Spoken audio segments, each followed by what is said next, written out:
cómo, cómo son, la pregunta tiene que ver con cómo se interpretan pues, los elementos que nosotros conocemos actualmente y cómo eran en su origen, cómo es que lo coincidieron las culturas de la época antigua. Entonces la pregunta es, ¿cómo son los ángeles? Si me los pudieran describir.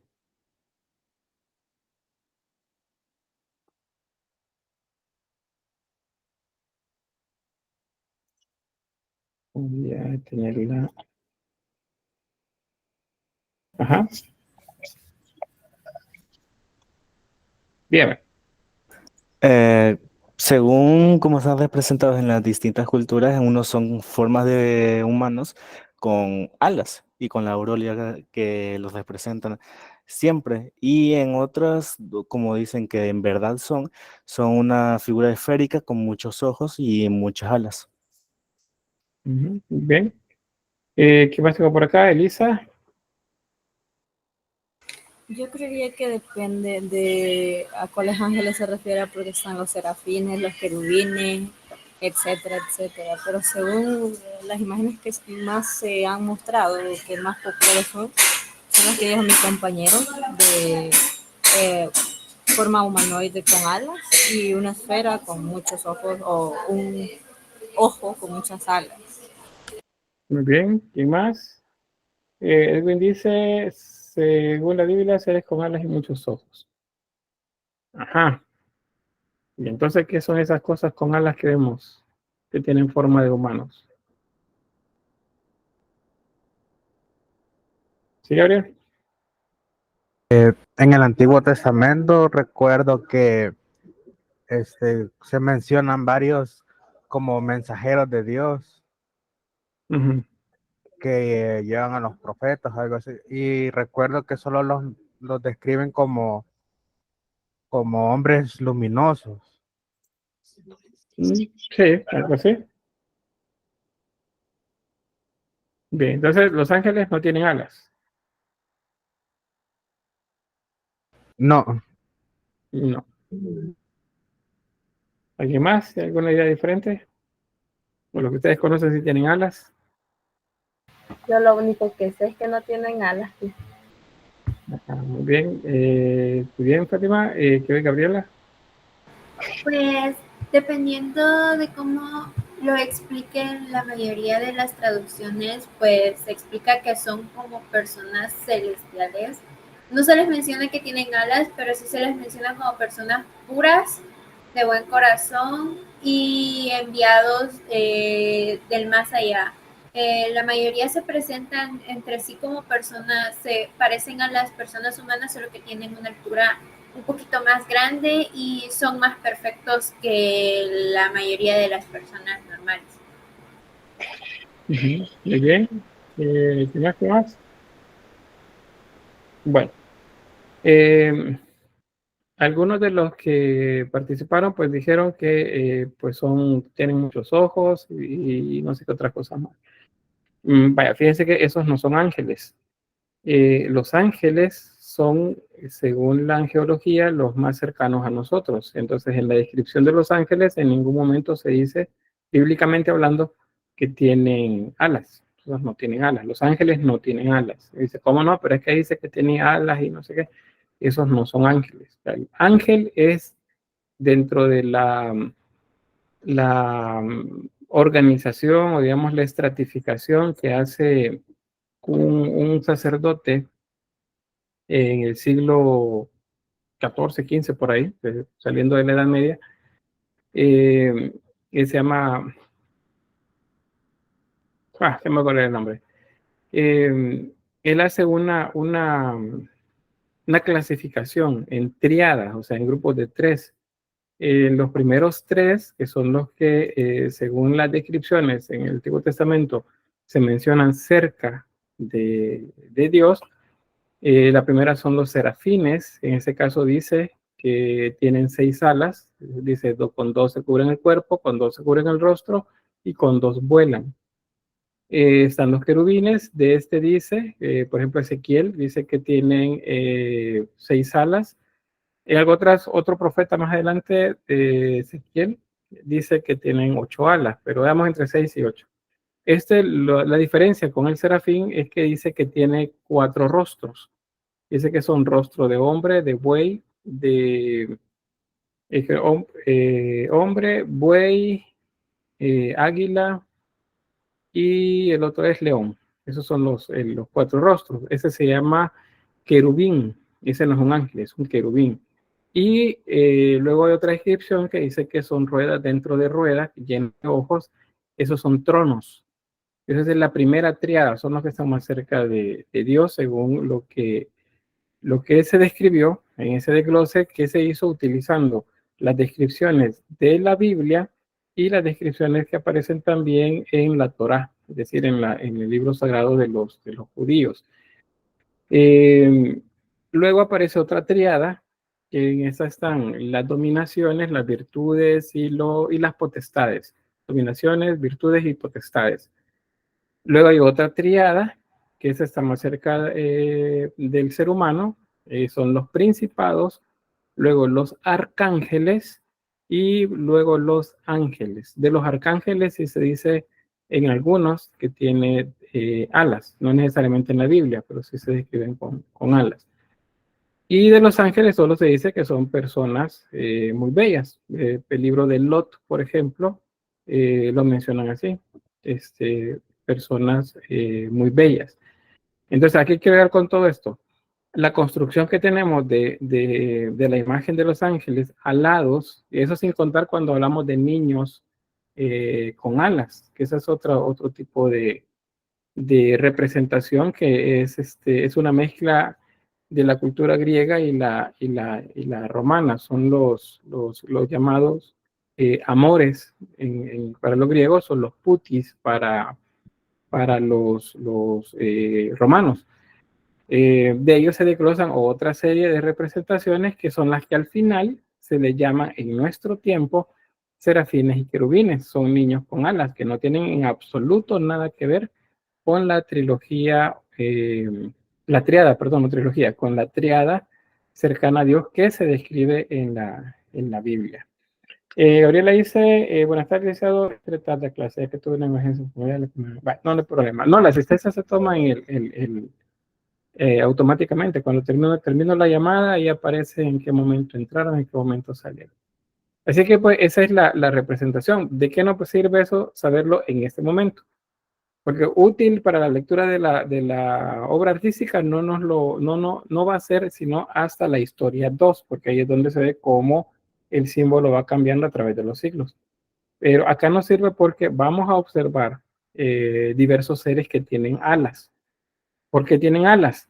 Pues en la cosmovisión de las culturas que comienzan ahí por el Neolítico, entre el Neolítico y las primeras culturas de la Edad de los Metales, comienzan a haber representaciones de personajes que les agregan alas. Esos son, cuando los veamos, tiene que ver siempre con rituales. Y lo que significa, si por más sencillo que les parezca la respuesta, es que pueden volar. O sea, si tiene alas, puede volar. ¿Por qué? Porque para estas personas en esa época, si ellos observaban que un pájaro podía volar es porque veían sus miembros, sus alas, que al sacudirlas pues les ayudaba a elevarse. Entonces en la mente de ellos, si un ser humano quería volar, necesitaba entonces alas. Y por eso a los seres le pusieron alas. Si un león en su mente, en su cosmovisión, el león necesitaba volar, entonces le ponían alas. ¿Por qué? Porque necesitaba volar. Entonces cada vez que veamos en las culturas antiguas un ser que tiene alas, lo que significa es que puede volar. Eso es lo primero. Si es un ser humano con alas, lo primero que se viene a la mente siempre es un ángel. No, depende de la época de la que estemos hablando. Si en el caso del cristianismo, los primeros ángeles con alas aparecen en el siglo cuarto, o déjame ver, siglo cuarto después de Cristo. Ahí aparecen en una cultura que se llama bizantina, que es Roma convertida al cristianismo. Ahí es donde aparecen los primeros ángeles con alas. Antes no hay, pero sí hay seres humanos que tienen alas. Pero ahí vamos a hablar de niqués, por ejemplo, o cualquier otro seres, en algunos casos seres de la noche, que tienen alas. Así veíamos Istar, ¿se acuerdan? Lilith, Lilibeto y Nana, tenía alas. ¿Qué significa? Que puede volar, simplemente. Bien, no sé si hay alguna pregunta o comentario. Si no, pues hoy sí vamos ya al tema. ¿No? ¿Todo bien? Dígame. Yo tenía una duda. Para la segunda triada, usted mencionó virtudes, potestades y ¿cuál era el otro? Dominaciones. Ah, ok. Gracias. Esas se mencionan en diversos momentos en el Antiguo y en el Nuevo Testamento. No las describe, sino que solo se menciona. Pero ese personaje, me acuerdo que es de Aeropagitia, es como el seudónimo, por así decirlo, permítame, lo voy a buscar. Él me hace la mención o hace la clasificación de los ángeles, y eso lo pueden buscar ustedes así googleando como angeología.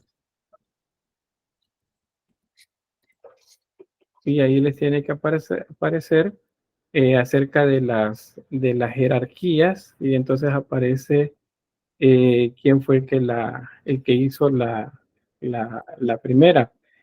Ya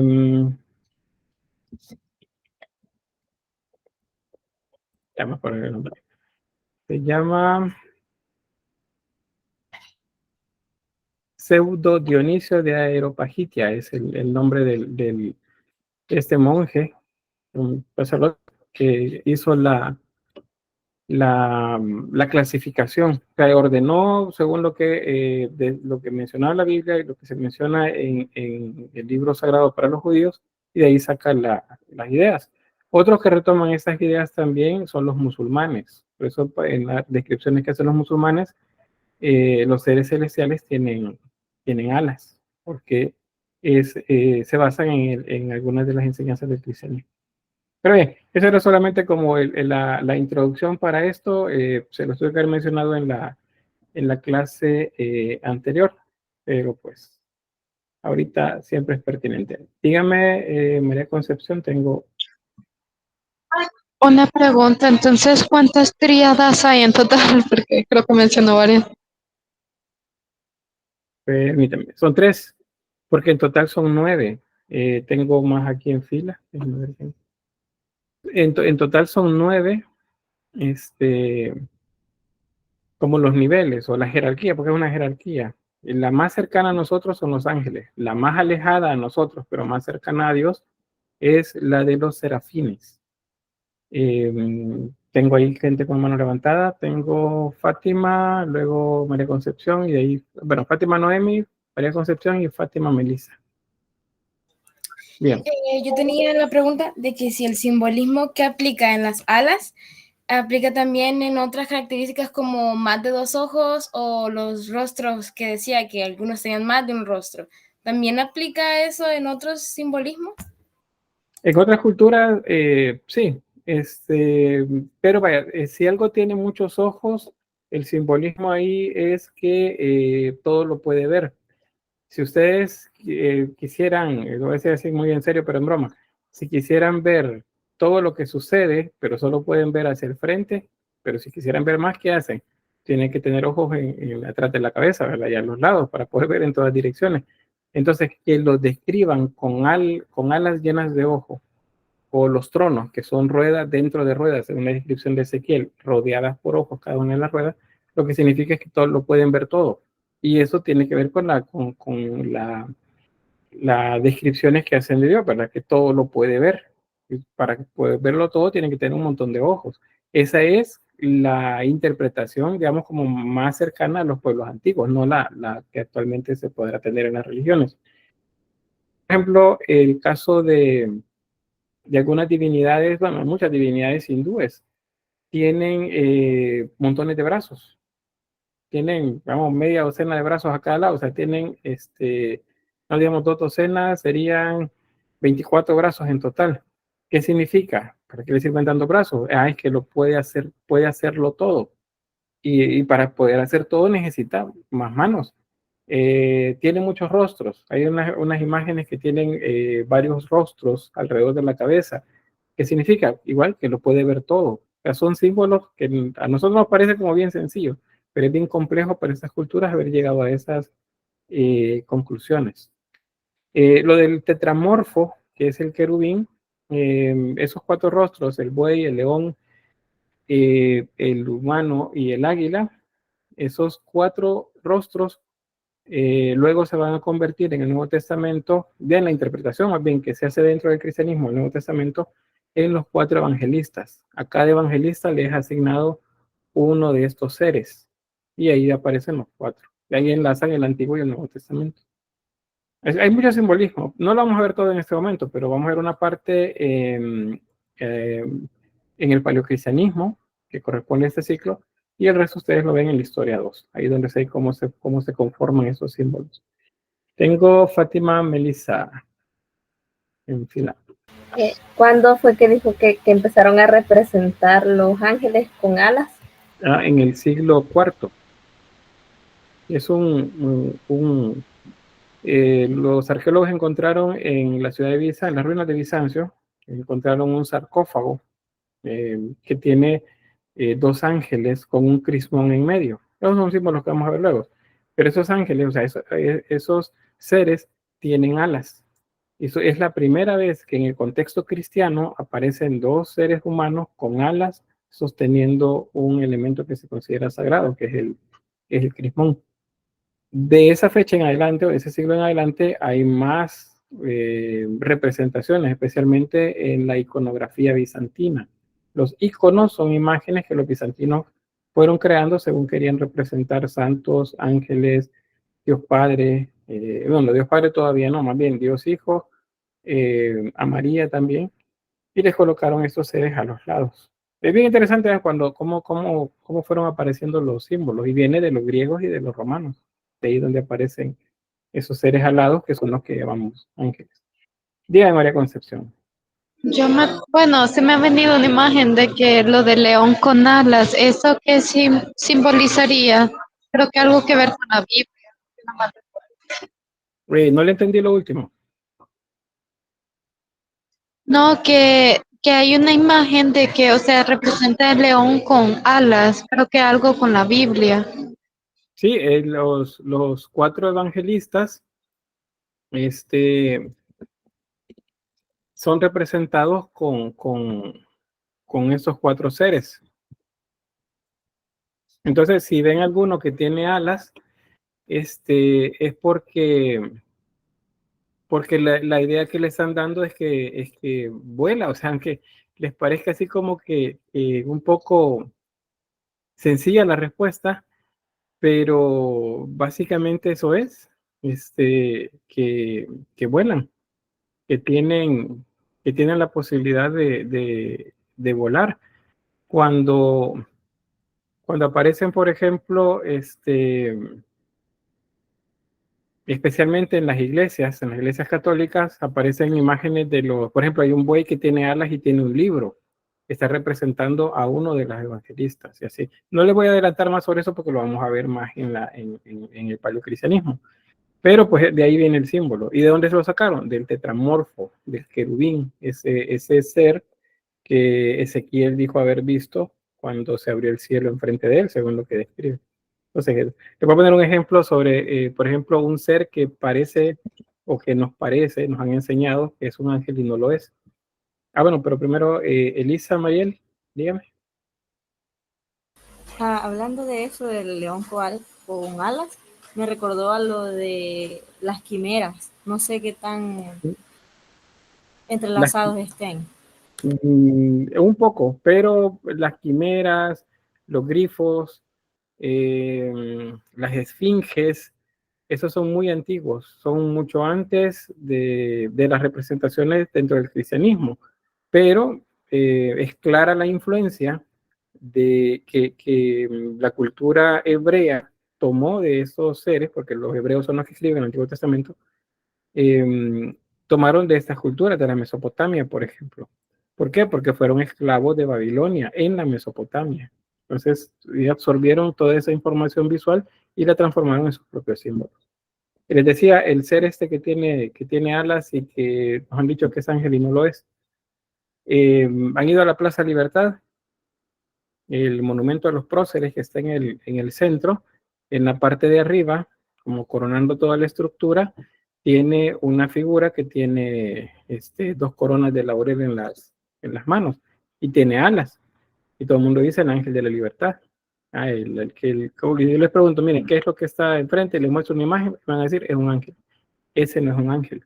De hecho, no es masculino, es femenino. Es una victoria, así se llaman, victorias. Y las victorias, o el otro nombre es Nike, o Nikis, que le llaman también, son griegas. ¿Y qué significan? Pues la victoria. ¿Y por qué está ahí? Porque resulta que cuando fue la Revolución Francesa, las victorias eran símbolos griegos romanos que estaban dentro de las ideas europeas en muchos monumentos, los retomaron los franceses como un símbolo de la libertad y lo colocaron en monumentos. Las ideas francesas son las que luego motivan en parte el desarrollo de las ideas de independencia en Latinoamérica y acá en Centroamérica. Una vez obtenida la libertad, hay una idea de que Francia es como lo mejor. De hecho, el arte, la capital del arte en el siglo XIX es Francia, es París. Entonces, esos símbolos vienen a todos los países y en todos los países hay una plaza que se llama Libertad. Y en esa plaza que se llama Libertad hay un monumento y en la parte de arriba hay una Nike o una victoria, así se llama. No son ángeles, pero no, nos han enseñado desde siempre que esos son ángeles. Pero así vamos estrictamente hablando, técnicamente hablando, no son ángeles. Son Nikes o victorias. Ese es el nombre que se le da. Bien, ¿preguntas? ¿Comentarios? Si no, pues cerramos esta parte, que era pues en parte complemento de lo de la vez pasada. Y continuamos quizás ya hoy sí de una vez pues acá con la la temática que corresponde ya a este momento. En este tema no vamos a ver tantos seres alados, aunque sí hay algunas representaciones, especialmente en el Neolítico. Pero cuando comencemos a ver Mesopotamia y luego Egipto, ahí sí vamos a ver seres que tienen alas. Acuérdense, para esas culturas significa que esos seres pueden volar. Eso es lo que significa. No hay otra explicación sobre eso. Bien, ¿qué temática es entonces? Pues el arte en la prehistoria. Acuérdense que aprendimos que la prehistoria es la etapa del desarrollo del ser humano, cultural del ser humano, en el que no hay vestigios escritos, con un lenguaje escrito que atestigue que esa cultura existió.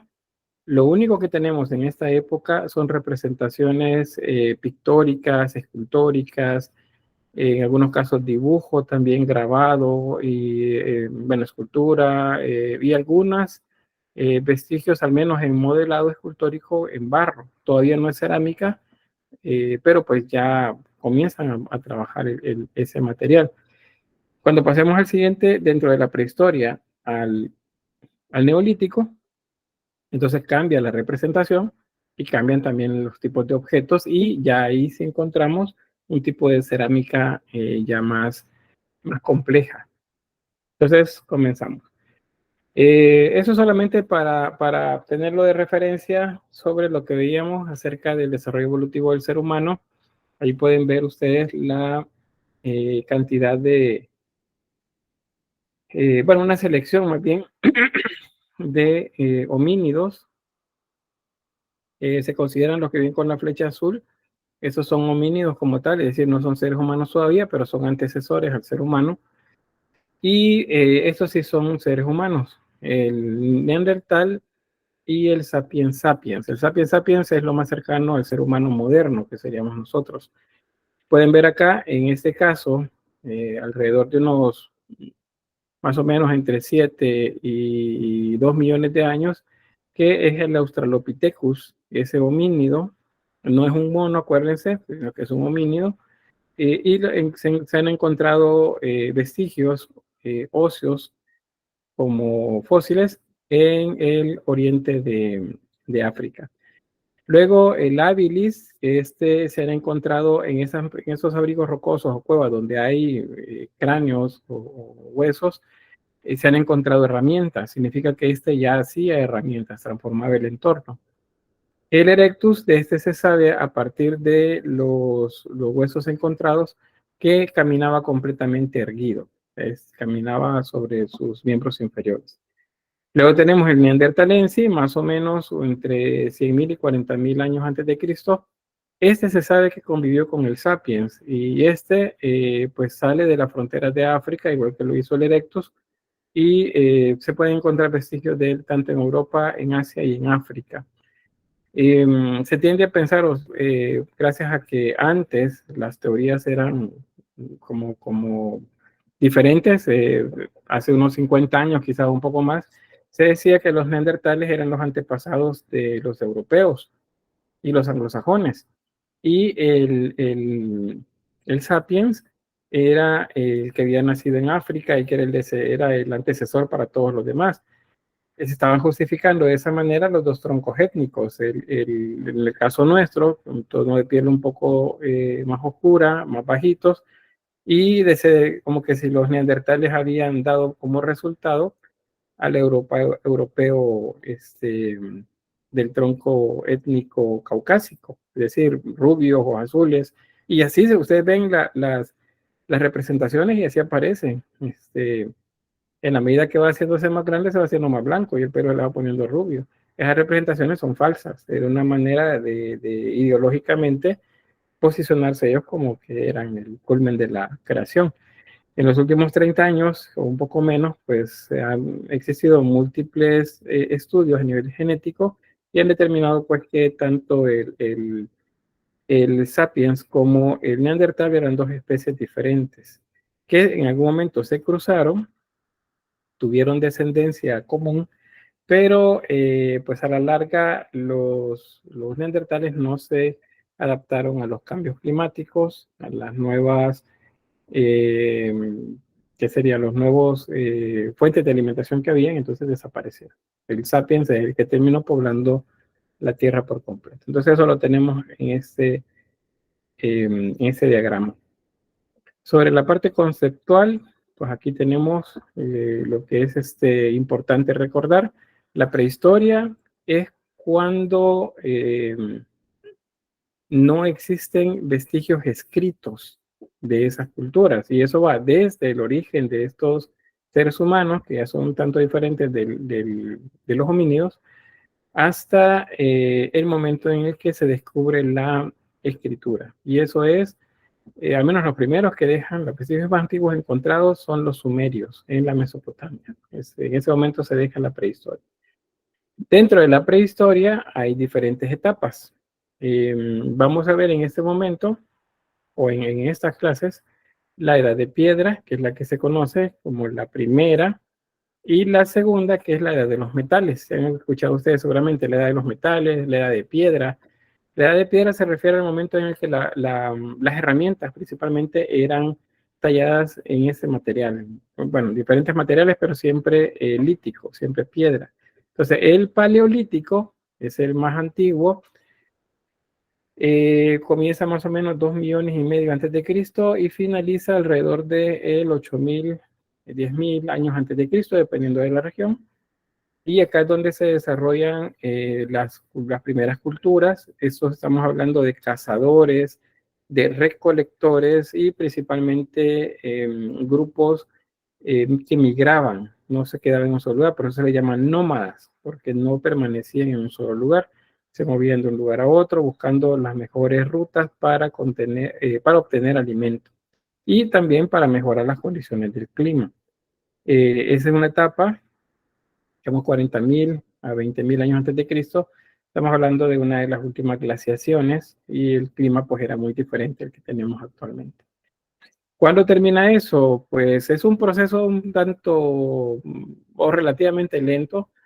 A esa etapa se le llama epipaleolítico, es una etapa de transición, pero cuando ya eso se transforma en algo nuevo, luego de la que se llama revolución neolítica, entonces aparece un tipo diferente de herramienta y una relación social diferente también. Aparte, los seres humanos del periodo neolítico, siempre edad de piedra, pero neolítico, estos ya se quedan en un solo lugar, ya no tienen que moverse. ¿Y por qué? Pues porque resulta que lograron domesticar algunas semillas y algunos animales también. Y eso les permitió quedarse más tiempo en un solo lugar. Las condiciones climáticas también mejoraron para esa fecha, entonces les permitió quedarse en lugares especialmente cercanos a fuentes de agua dulce, donde pudieran cultivar y donde pudieran pues proveerse de animales para el alimento. Esa etapa termina entre 7.000 y 5.000 años antes de Cristo. Es un periodo relativamente corto si lo comparamos con el Paleolítico, y entramos a la edad de los metales. En la edad de los metales lo que sucede es que más o menos entre la edad del cobre y la del bronce es que aparecen las primeras culturas que dejan vestigios escritos. Entonces, en la edad de los metales comenzamos a hablar de culturas ya históricas, las que son propiamente históricas. Hay algunas que se le llama protohistóricas, es decir, que tienen algunos vestigios, pero todavía no han desarrollado al 100% un lenguaje escrito. ¿Preguntas sobre esto? ¿O está claro el esquema?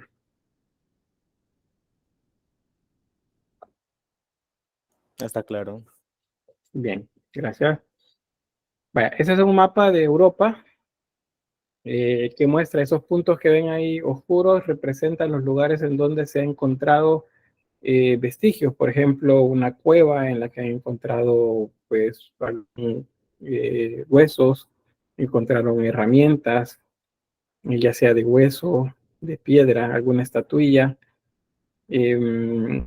algún aditamento ornamental también se han encontrado en esos lugares. Si se fijan, hay zonas en las que apenas hay un punto por allá a lo lejos y otras en las que se concentra más los puntos.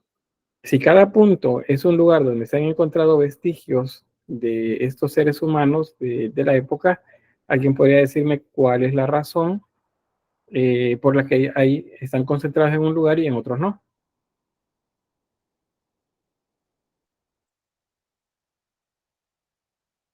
¿Sí, Gabriela?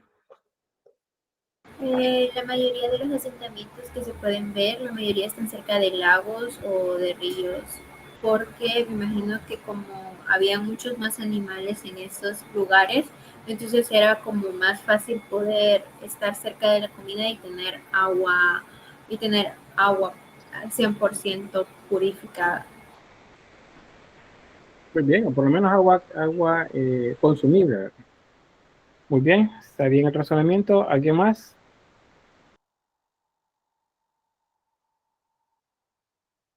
¿Sí, Brian? Yo pienso que eran como los lugares más seguros, quizás porque en los lugares donde no aparecen los puntos, quizás eran como lugares más calientes, por así decirlo, y vivían cerca del agua porque eso los mantenía. Muy bien, está bien el razonamiento con lo del clima. Y de hecho, las zonas estas, bueno, y primero en esta zona, si se ven acá, bueno, quizás les explico primero eso. Esto es una glaciación, esto es un glaciar, perdón. Es una masa de hielo que había convertido la mayor parte de Europa pues en una zona fría y había desertificado parte de la zona de África. Entonces, si se fijan, acá hay pocos vestigios. Sin embargo, hay algunos. Aquí tal vez no nos marcaron. La mayoría de puntos están en Europa, pero en África hay algunos pocos, por acá son pocos. ¿Qué significa? Si están en un desierto. Hubo una época en la que en esta zona había un clima diferente. Entonces, el clima es muy influyente para que determinar que en estos lugares esté mejor. Tengo por ahí a Elisa, dígame. Lo que decían mis compañeros, que probablemente en esos puntos había más recursos para sobrevivir y para la subsistencia del ser humano. Muy bien, está bien, gracias. Bien, entonces ya coincidimos. Este era el mejor lugar para vivir en este momento. Eso va a cambiar. Los cambios climáticos no son nada nuevo. Pareciera que lo son cuando nos lo dicen, que por nuestra manera desordenada de de consumir o de depredar también la naturaleza, nosotros estamos provocando un cambio climático. Realmente no se sabe exactamente en qué parte del ciclo de la Tierra estamos, así como que muy exactamente en lo que se refiere al clima, dado que el control, el registro más bien de los eventos climáticos no supera los 200 años. O sea, no se sabe qué puede suceder. En la Edad Media hubo un enfriamiento de la Tierra en la zona europea bastante grande. Hubieron periodos de mucha lluvia en Europa y que coinciden con sequías en el sur, por ejemplo, Sudamérica. Luego, mucha lluvia en Sudamérica, el sur de África también, y sequías en Europa. O sea, hay unas, ¿cómo se llama? Secuencias, ordenamientos dentro del clima que no conocemos. Entonces, esto tiene que ver con cambios climáticos. Esto va a cambiar cuando los glaciares van a comenzar a retroceder. Eso provoca un cambio climático. De hecho, muchos dicen que el Homo neanderthalensis desapareció por eso, porque no se pudo adaptar a una tierra que tenía un clima más cálido. Entonces fue desapareciendo eventualmente. Pero esa concentración en esos lugares tienen razón con lo que me menciona, más el complemento que les daba. Son los mejores lugares entonces para conseguir lo necesario para subsistir. Sí, María Concepción. O sea que los vestigios los dejaban, digamos, en la parte como más de Europa, porque como se concentraba más el frío, ahí se podían conservar mejor. No, lo que pasa es que son más abundantes. Entonces, al ser más abundantes, es más, tal vez no seguro, pero hay más posibilidades que se encuentren vestigios en estas zonas. No significa que en África no existan en algunos lugares, pero como el clima era diferente acá, los grupos humanos eran menores. Entonces, eran menos grupos humanos en estas regiones. Entonces, por eso es que no hay acá. Aquí se concentraban la mayoría. Significa que el clima en esta zona era mejor, al menos durante una parte, durante quizás el retroceso de los glaciales en esta zona. Hay un dato, por cierto, que lo vamos a ver luego un poco despacio con los sumerios, cuando se hable de la importancia del agua y algunos mitos relacionados al agua. Los glaciales influyeron mucho en la conformación geológica de Europa y también en el cambio de clima en toda esta zona. Entonces, los glaciares retrocedieron, el clima cambió. Y eso hizo luego que estas concentraciones que ven acá comenzaran a moverse diferente.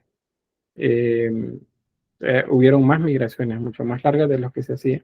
Pero una migración significaba que, por ejemplo, una cultura, ven aquí en el mapa donde estoy señalando, puede que en una época del año estén acá y luego se movían buscando los mejores lugares donde guarecerse del frío, por ejemplo. Luego, cuando mejoraba el clima, entonces buscaban ir otra vez hacia la zona sur y así se movían. Se movían haciendo migraciones. Por el estrecho de Bering, pues una de las teorías de la población de América, sí, solo que el estrecho de Bering está hasta el otro extremo, está más hacia el oriente. Por un lado tenemos Rusia, por otro lado tenemos Alaska. Esa zona, pues, en un periodo de tiempo se congelaba y se piensa que por ahí se pasaron los seres humanos, aunque los últimos 30, quizás 40 años han surgido más teorías en las que dicen que no fue así, sino que la población de Sudamérica fue a partir de migraciones a través de Oceanía,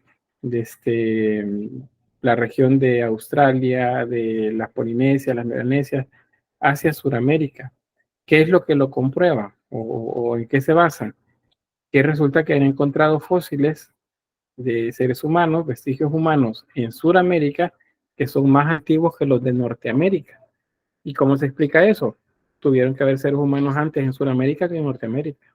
Pero la historia escrita por europeos y por estadounidenses nos ha pintado siempre, nos había pintado siempre, que los seres humanos entraron por el norte de América. Es decir, poblaron primero Norteamérica y de ahí bajaron hacia el sur. Pero los vestigios fósiles nos dicen lo contrario. Hay más antigüedad en el sur que en el norte. Pero bien, eso lo van a ver ustedes en la historia 3, un poco creo, y en la 4, por ahí. A ver un poco más sobre eso. Bueno, voy a avanzar. Sobre el periodo paleolítico, es la primera etapa dentro de la prehistoria que nos interesa. El paleolítico abarca la mayor parte de la era cuaternaria, ¿se recuerdan cuando vemos las eras geológicas? Y más o menos dura 1.000.000 de años, o al menos hasta nuestra época. Pero de todo ese tiempo lo que nos interesa es alrededor entre 40 y 35.000 años antes de Cristo. Aquí si se fijan dice ADNE, significa antes de nuestra era. Es lo mismo que digamos antes de Cristo. Porque si decimos antes de nuestra era, estamos hablando de la era cristiana. Alguien me decía una vez, no, yo prefiero usar NE, nuestra era, porque antes de Cristo se refiere a la religión y yo no soy religioso. Pues cuando decimos nuestra era, nos estamos refiriendo a la era cristiana, es decir, 2.000 años para acá. Ese es que es lo mismo, cualquiera de los dos que utilicen está bien al final. Y sepan que estamos hablando de un punto de referencia religioso. Cuando los humanos modernos poblan prácticamente el globo terráqueo, en algunos lugares más, en otros menos, pero sí hay seres humanos, registros de seres humanos en Oceanía, en Asia, en África, y en América más o menos andará como por 21 o 22.000 años antes de Cristo, más o menos. Se decía que eran 12.000, 11.000 años antes de Cristo y los vestigios los ponían en Norteamérica. Pero como les decía, en Sudamérica se han encontrado algunos que casi doblan ese rango de tiempo. ¿Qué más datos sobre el Paleolítico? Pues las herramientas eran de piedra tallada, madera y hueso. De madera hay pocos vestigios. ¿Por qué? Porque la madera, por acción de la humedad, de una plaga, una polilla, por ejemplo, se desintegra más fácilmente. Ustedes ponen una piedra y un trozo de madera, al cabo de 35 años es probable que la piedra siga ahí, un poco erosionada a lo mejor, pero la piedra sigue ahí, la madera ya no. Entonces, por eso es que hay más en piedra y en hueso, hay más vestigios. No hay arquitectura, eso es importante, no se le vaya a olvidar. En el Paleolítico, en este primer periodo, en el Paleolítico no hay arquitectura. Esto subrayalo ahí en su cuaderno de apuntes. No hay arquitectura. ¿Por qué? Porque resulta que son nómadas, no se quedan en un solo lugar. Ah, pero construían cuevas. No, las cuevas las encontraban. Los abrigos rocosos tampoco los hacían ellos. Los encontraban y a lo mejor acomodaban ahí por uso. Algunas cosas se iban erosionando y pues a lo mejor tal vez luego hicieron algún hueco en la medida que iba avanzando el tiempo. Pero básicamente esos lugares los ocupaban así como los encontraban. Prueba de eso lo vamos a ver luego con esto de los dibujos en piedra o en las paredes de las cuevas o abrigos rocosos que están unos sobre otros. O sea que a lo largo de décadas, los grupos cada vez que pasaban por ahí, para pasar una temporada, porque el clima estaba mejor, pintaban encima de los que ya habían pintado alguien años anteriores. Por eso están yuxtapuestos los dibujos o las pinturas. Esto es como un diagrama que muestra que en ese periodo paleolítico, al ser una extensión de tiempo muy amplia, nos permite observar el desarrollo del ser humano desde el homínido, no los monos. Acuérdense que los monos son otro tipo, otra especie, siempre es primates, pero no homínidos. Y eventualmente, pues fueron transformándose, teniendo una apariencia más cercana a la nuestra en la medida que avanzaba el tiempo. Esto es siempre dentro del Paleolítico. Seguimos hablando de culturas que son cazadores y recolectores. Solo cazadores y recolectores son lo que vemos acá.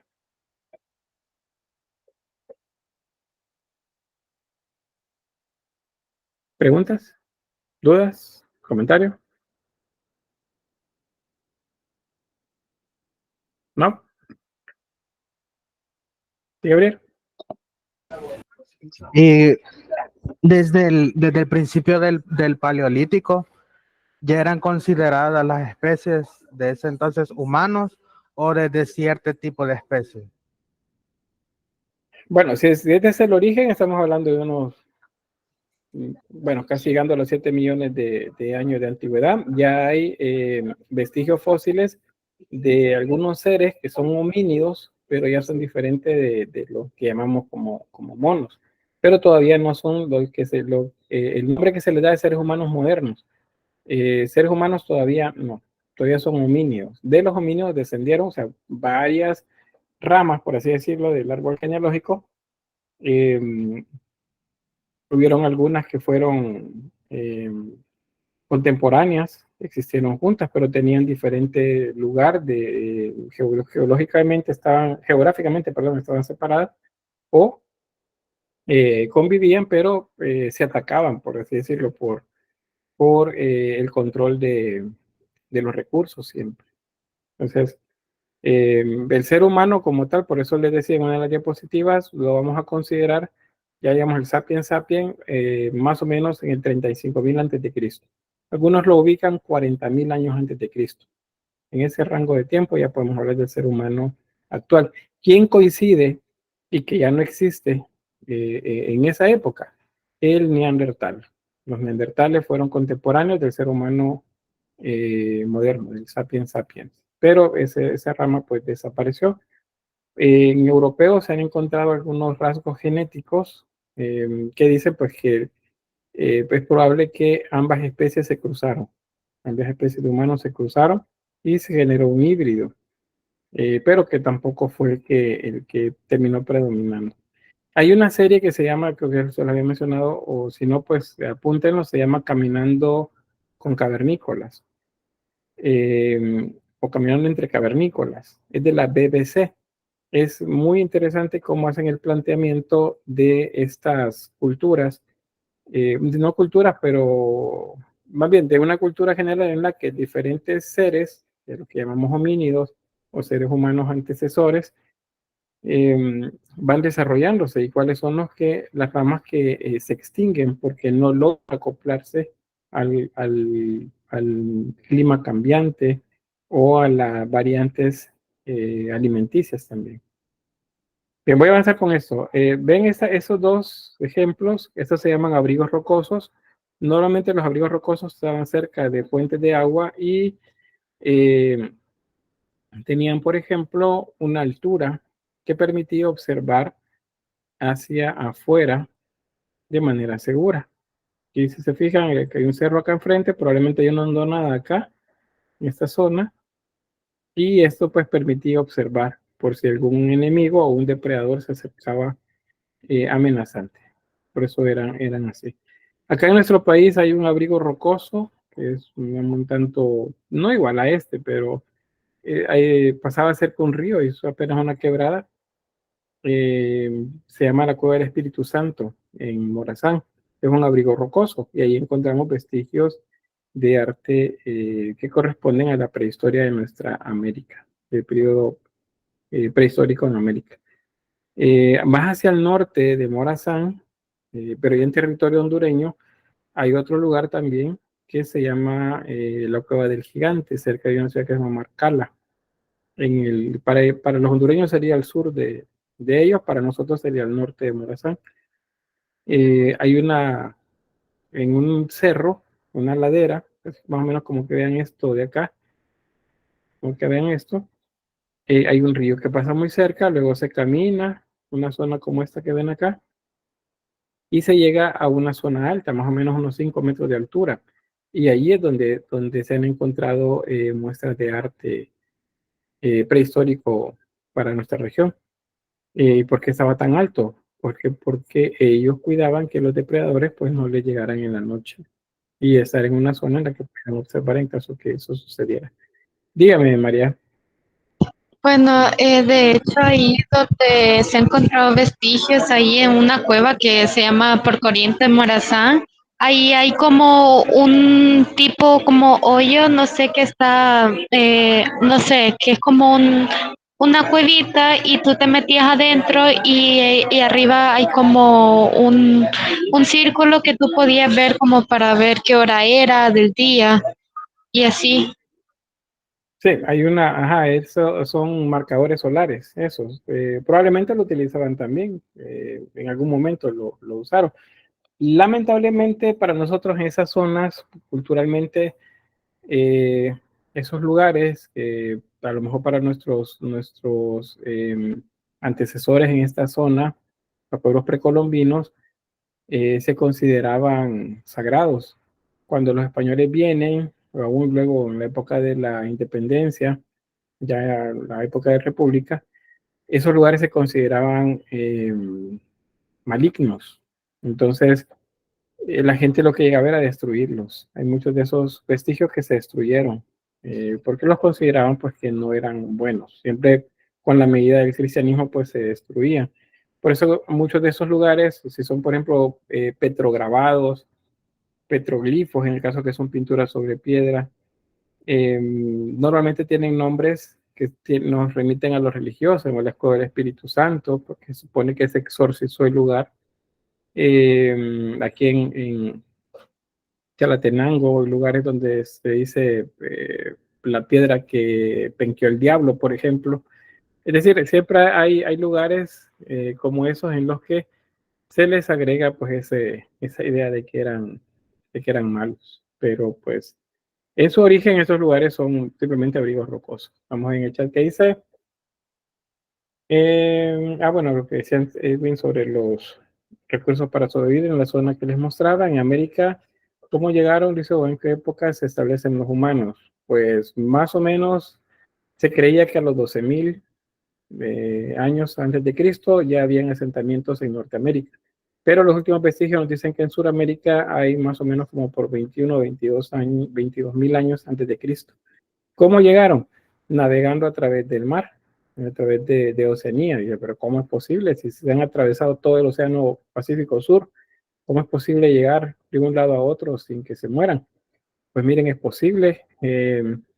Hace años, no recuerdo cuántos, pero hubo un salvadoreño que se perdió en una lancha junto con un mexicano en costas de México, quedaron a la deriva en el mar. El mexicano falleció, no sé qué pasó con él, no dicen exactamente qué pasó con él, pero el salvadoreño logró sobrevivir como pudo, se pudo, ¿qué se llama? Sobrevivir pues comiendo cosas crudas, pescando, y llegó hasta las costas de una isla en Oceanía, o sea, se atravesó todo el Pacífico a la deriva. Eso significa que esas zonas, o sea, esa zona de alguna manera es navegable, o fue navegable en su momento para estas culturas. Entonces, por ahí anda más o menos. Muchas de estas son teorías, falta todavía como que mucho trabajo para comprobarlos, pero pues da nuevas luces acerca del poblamiento de América. El estrecho de Bering, pues es una zona, les mencionaba, pero esa teoría no explica todo, especialmente los asentamientos en Sudamérica. También lo destruyeron, dice Edwin, durante el conflicto armado salvadoreño. Sí, siempre con la idea de que eran o lugares que utilizaba la guerrilla para esconderse o lugares que se consideraban, ¿cómo decirles? Pero bueno, no religiosos, vamos a decirlo, no religiosos. Entonces los terminaban destruyendo. Lamentable, pero sí sucedió. Sobre las creencias religiosas, hay un video que les he colocado en el aula virtual, no lo puedo poner ahorita acá porque pues estoy grabando y ya me ha sucedido que cuando dejo un video dentro de la grabación que hago, YouTube me lo bloquea por derechos de autor. Entonces en el aula virtual, al final del tema que corresponde a la prehistoria, ahí pueden verlo. En ese se describe de manera hipotética por decirles, un pequeño sketch ahí, muy bien actuado, por cierto, efectos especiales muy creíbles. Se explica cómo pudo haber sido el aparecimiento del pensamiento acerca de la trascendencia, que estas culturas se piensa que ya tenían ideas religiosas a partir de los enterramientos que hacen. Cuando no hay enterramientos, se piensa que todavía no existía lo religioso. ¿Y por qué? Porque resulta que la muerte no era un problema. Problema en el sentido de que es algo que tiene que resolverse. Ese documental que les mencioné hace rato de la BBC de Londres, de Caminando con Cavernícolas, muestra cómo en un principio, pues alguien del grupo muere y simplemente lo observan, lo mueven, lo intentan despertar, por así decirlo, que se levante y no lo hace. Entonces simplemente el grupo lo deja y sigue caminando, simplemente ya no está. Pero para otro homínido, eh, resulta que sí es un problema. Ya más bien no homínido, sino ser humano primitivo, sí es un problema. Y entonces se le homenajea, se le rinde un tributo y ya sea para que no se lo coman los depredadores, los carroñeros, o para no ver cómo el cuerpo se descomponía, pues entonces recurren a enterramientos. Esos enterramientos son un símbolo que la muerte ya es algo a lo que le prestan atención y hay rituales entonces de enterramiento. En este caso, ven por acá, está acomodado en posición fetal, así se llama cuando las rodillas están recogidas y los brazos recogidos hacia dentro del cuerpo, esto es una posición fetal. Tiene que ver con el origen de la vida también, cómo nacen y cómo se van, cómo mueren.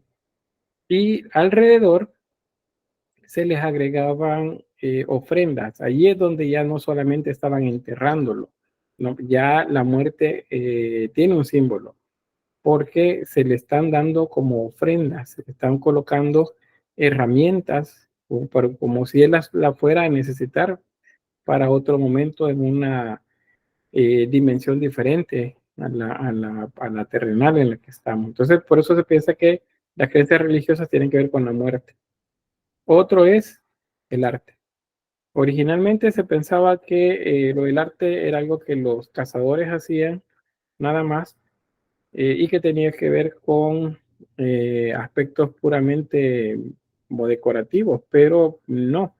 El documento que les dije que leyeran de Arnold Hauser, ahí hace varios planteamientos interesantes acerca de cómo esto no es más que un ritual a través del cual ellos buscaban que el alimento pues le fuera dado o le fuera entregado por la naturaleza misma fácilmente. Dígame, María Concepción. Bueno, ahí en el documento decía que en lo paleolítico, o sea, siempre en las pinturas que se encuentran buscaban reflejar de manera muy directa sus entornos o cómo vivían. Y con lo de la tumba, perdón, con lo de la tumba, ahí no sé, me recuerda a eso, lo de las ofrendas con la cultura mexicana. ¿Tendrá algo de relación eso? O sea, que tantos años hayan pasado para que la cultura mexicana sea todavía. Bueno, igual aquí en Sudamérica, en América. Sí. Todas las culturas llegan a un ritual a través del cual pues los cuerpos son homenajeados, por así decirlo, son preparados para una vida de trascendencia. Entonces acá en América sucede igual, las ofrendas para las diferentes culturas, los olmecas, aztecas, toltecas, o en el caso de aquí Mesoamérica, los mayas, por ejemplo. Los mayas enterraban a los difuntos en la misma casa, o sea, fuera de la casa, pero digamos adentro, o sea, dentro de los límites de la casa. ¿Por qué? Porque el pensamiento de ellos era dual también, lo de arriba está también abajo. Entonces, arriba estaba la casa y estaban los vivos, entonces los vivos cuidaban a los muertos que ahora estaban abajo de la casa. Y de esa forma, los que están abajo, los difuntos, cuidaban de los que estaban arriba. Son rituales igual y se les colocaban ofrendas porque se pensaba que estas las iban a utilizar. Entonces es igual, son como diferentes vías a través de las cuales las culturas han llegado a la misma respuesta, aunque estén en lugares diferentes. Que ve por acá. Bueno, en el chat estamos bien. ¿Algo más, María? No, no, eso es todo, gracias. Vale, creo que tiene la mano levantada. Ahí está. Bien, avanzamos. Si está entendida esta parte, que sea como la parte contextual. Acuérdense, esta cultura es, hablando de 35, 40 mil años antes de Cristo para acá, o no, hasta el 8.000, 10.000 años antes de Cristo, esa cultura es nómada. Eso significa que no están asentados en un solo lugar, hacen rutas de migración, se mueven según sea necesidad. Por ejemplo, nosotros estamos acá, digamos, verano, hay mucho, no, si no hubiera alimento, tendríamos que movernos, o ese grupo se tendría que mover de esta zona en la que hay poco alimento hasta una en donde pudieran conseguir alimento más rápido. En esos lugares es el frío, es el frío invernal el que les hacía que se movieran a zonas más cálidas, en donde pudieran encontrar tanto alimento vegetal como animal. Cuando el frío se iba en esas regiones, entonces emprendían el retorno, seguían una ruta de migración otra vez hacia el norte. ¿Y dónde pasaban durante las noches? Pues en los abrigos rocosos, en las cuevas, ahí se detenían, ahí pasaban una temporada, una semana, por ejemplo, y luego seguían otra vez, recolectando, cazando, encontraban otro abrigo rocoso, se quedaban ahí otra vez, lo mismo, y seguían avanzando, y así iban. Es decir, no era una sola, no era una ciudad, pues, o una casa de familia, una cueva, no, eran lugares que ocupaban eh, muchos grupos durante diferentes momentos. Se movían según la conveniencia, dice Fátima, exactamente. Edwin dice, en África aún se puede ver tribunales, bueno, tribus nómadas, sí, todavía en África, en Sudamérica y en Oceanía todavía pueden encontrarse grupos culturales, tribus, como les decimos, que viven en un estadio cercano a la prehistoria, o por decir, en la prehistoria.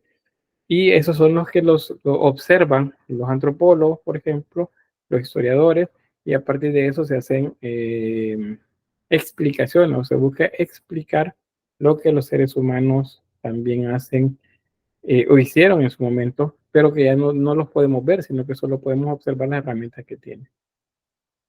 Bien, si está claro eso, pasamos a la escultura. ¿Y qué hay entonces con la escultura?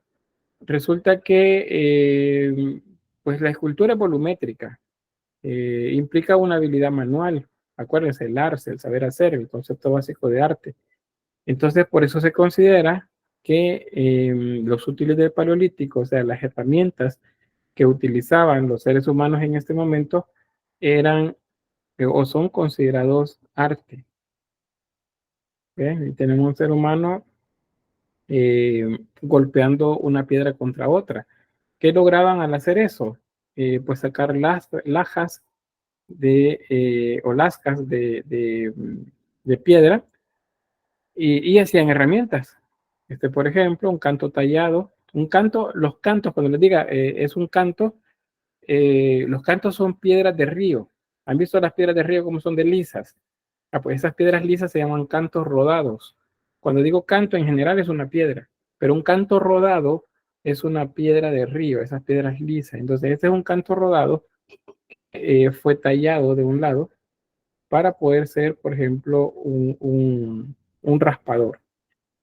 Estas son puntas de flecha o pueden ser utilizados también como raspadores. En este caso dice bifaz, ¿qué significa? Que tiene dos lados.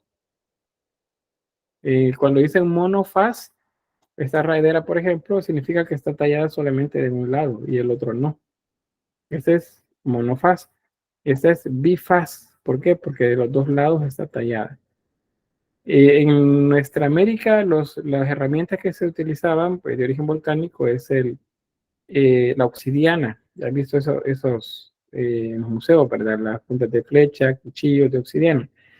En esas regiones es siempre una piedra volcánica muy similar, pero se llama sílex, es el nombre de esta. Son piedras como con mucho filo. Aquí tenés una punta de flecha, arpones. ¿Para qué servían los arpones? Para pescar. Ponían esta punta, que eran en muchos casos hechas con hueso, y la ponían en la punta de una vara y luego con esa vara arponeaban a los peces para poder pescarlos. O anzuelos, o una aguja. ¿Y para qué se ven las agujas? Pues para coser, para unir un trozo de piel con otro y de esa manera hacer la ropa que utilizaba. Entonces, todo eso, que son herramientas, se consideran arte. ¿A partir de qué? A partir de que se está aplicando el concepto básico de arte, el saber hacer. Ahora, dentro de las técnicas, el grabado es una, el grabado también se utiliza como un dibujo.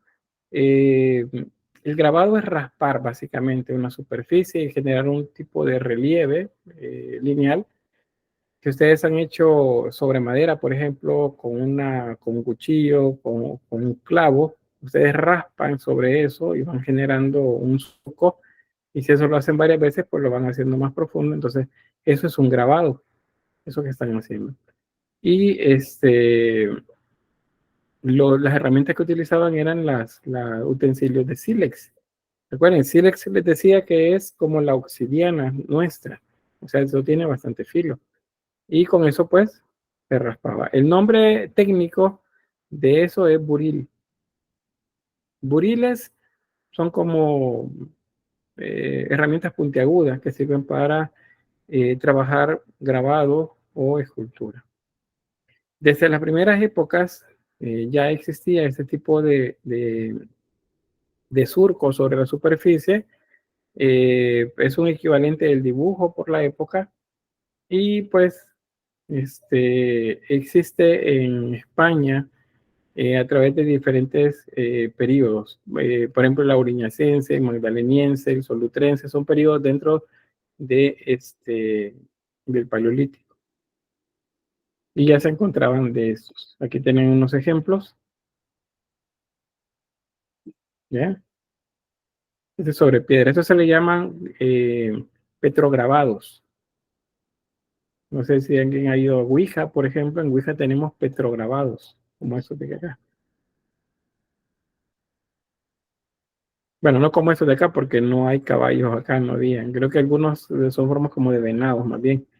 Pero no, esos son caballos, en algunos casos hay cabras, bisontes, vacas, todo eso sí lo grababan ellos. ¿Sí, Laura? Se le llama petrograbado cuando es en piedra. En piedra, sí. Gracias. Sí, si es sobre madera, si es sobre madera, nada más podemos referirnos como grabado. Si es sobre hueso, le decimos grabado también. Pero en el caso de piedra tiene un nombre específico, es petrograbado. Eso, por ejemplo, es en hueso. Bueno, eso es en hueso. Vean, se le dio forma como de una cabeza de caballo y luego se grabó la parte de los detalles. Y ahí tenemos caballos. Otra forma por acá. Este es como un bisonte o un búfalo.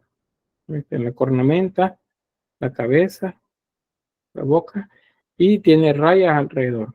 Esas líneas son idiomórficas, o sea, no hay exactamente una respuesta sobre qué es exactamente, porque pues no se sabe qué es lo que quisieron hacer ellos, porque no son flechas las que están tirando acá sobre ellos, sino que hay algo, que algo emana o estaban señalando únicamente marcas sin mayor, ¿cómo se dice? Sin mayor simbología. Es algo que es difícilmente averiguar. Bien, eso serían entonces grabados. Luego tenemos otra técnica. El grabado, cuando se hace más profundo, nos genera un tipo de arte que se denomina relieve. El relieve es un grabado con más profundidad. Entonces, en este caso, la pieza no se separa del fondo, sino que solamente se le da la forma dentro de la superficie. Por ejemplo, acá tenemos estos bisontes de barro. Básicamente es como se tomó el barro y en el mismo lugar se hizo el relieve, no se separaron del lugar. Y es un barro crudo, o sea, no se puede mover tan fácilmente. sino que están justo donde las hicieron en su momento.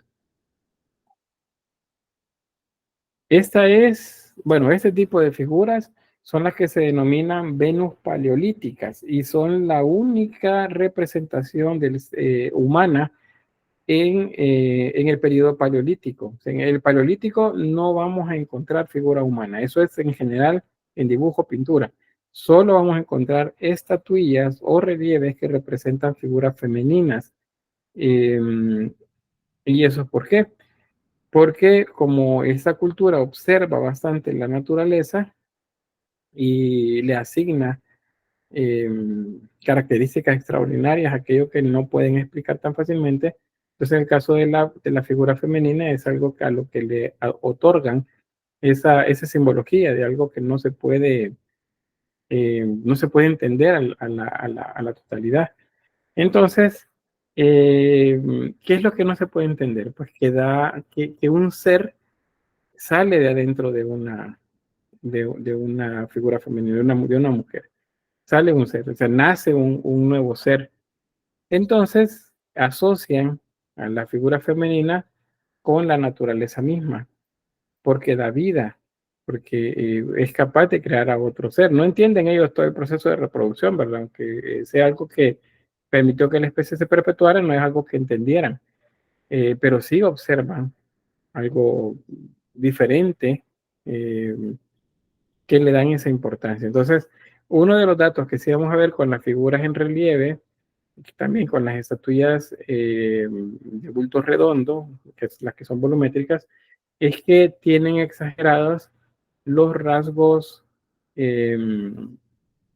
sexuales secundarios y primarios, las caderas, los senos, el vientre o el abdomen, los genitales, los glúteos, todo eso lo van a hacer grande, lo van a dimensionar bastante grande. ¿Y cuál sería como la idea?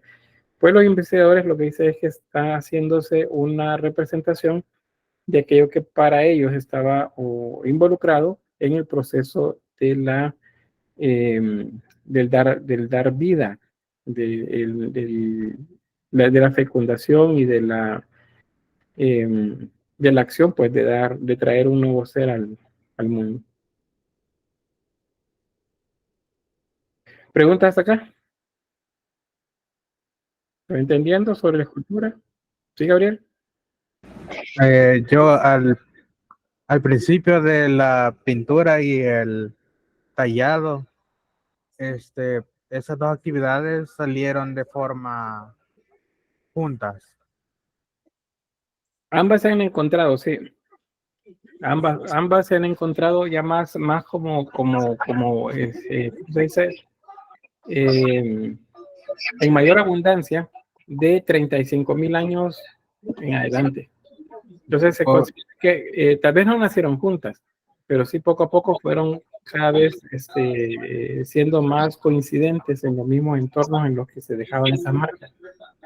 Sí, porque como usted menciona que una de las, ¿cómo se llama?, razones por las que lo hacían en el área de la pintura es el ritual. Ya se puede ver, ¿no?, la complejidad que tenían ya, porque, o sea, podían diferenciar entre algo que hacían ellos solo para usar y algo que le daban un significado. Por ejemplo, en el tallado, o sea, que era algo solo para la practicidad, pues. Bueno, no sé si terminaste. Sí. Bien. Tenía o al menos lo que se considera, por ejemplo, Arnold Hauser y otros investigadores consideran que sí tenía una utilidad, que no era la de decorar, no era dibujar por querer pintar, por querer decorar el espacio donde estaban, no tenían que ver con rituales. Tanto la imagen que ven superior, que es la de una Venus paleolítica en relieve, o la inferior, que son bisontes elaborados en barro, tiene que ver con rituales, no con ocio, no con ganas de decorar, sino con rituales. Se considera pues que estas representaciones, en el caso de los animales, era para proveerles animales de caza. No solamente pedir, por ejemplo, como se le pudiera pedir a una divinidad porque nos dé un bisonte. No, según ellos, al hacer el bisonte, ya se estaba poseyendo a ese animal. Solo había que ir a traerlo al lugar donde estaba, porque ellos ya lo habían ahí atrapado. En el caso de las representaciones femeninas, pues se consideraban como una muestra que atraía, por así decirlo, la abundancia también, lo que se refiere a la cosecha o al alimento, porque la analogía es que es la naturaleza la mujer, por lo tanto da vida, y esa vida es la que necesitamos para vivir, para desarrollarse el ser humano. Sí, Fátima.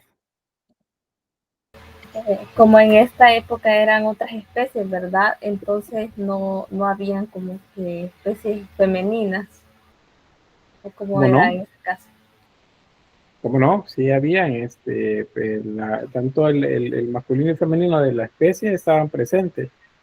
Al inicio de la etapa que estamos viendo, que es de 35.000, 40.000 antes de Cristo, había femenino y masculino en neandertales y femenino y masculino también o sea, hombres y mujeres neandertales y hombres y mujeres en sapiens, habían de ambos. Pero hay algo interesante acá, que María Concepción preguntaba en el chat, sobre si en el Paleolítico es donde se hacen grabados de relieves que representan al ser humano.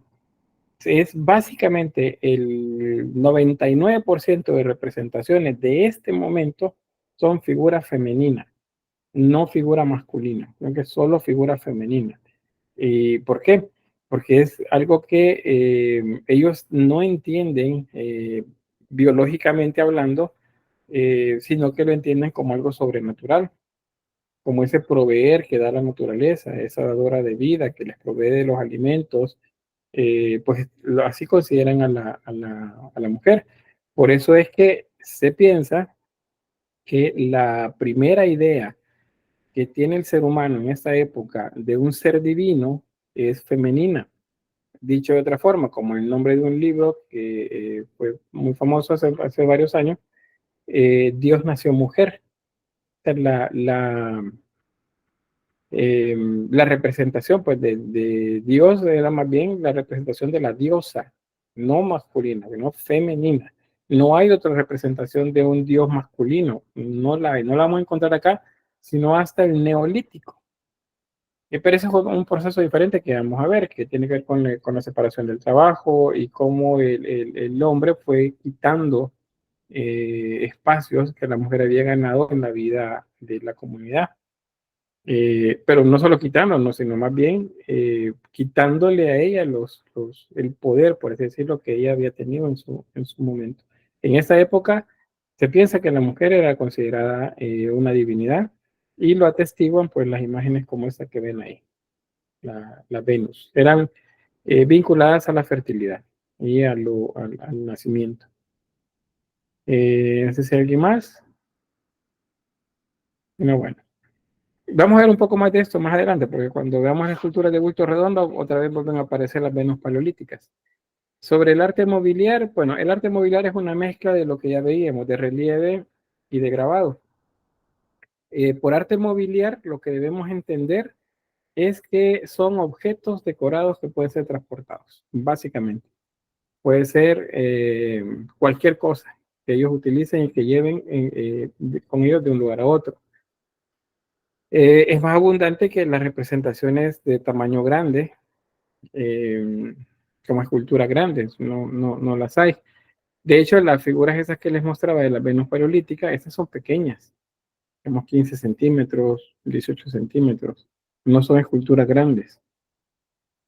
Y aquí podemos ver una de este arte mobiliar, es un trozo de hueso y lo que se muestra caballos tallados.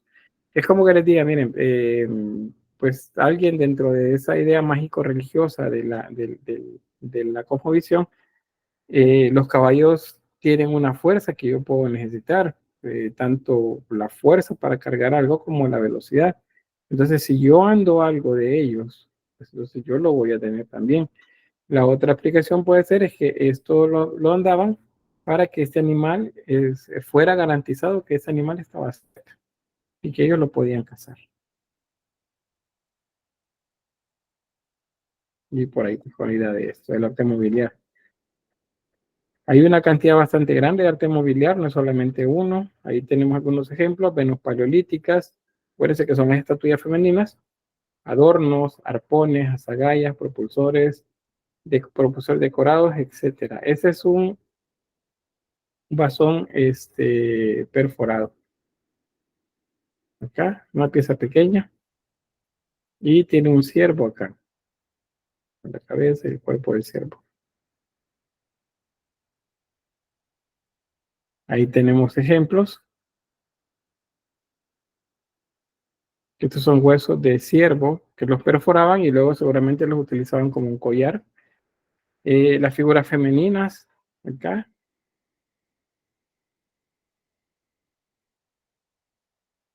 Este no es grabado, sino que esta es una forma volumétrica.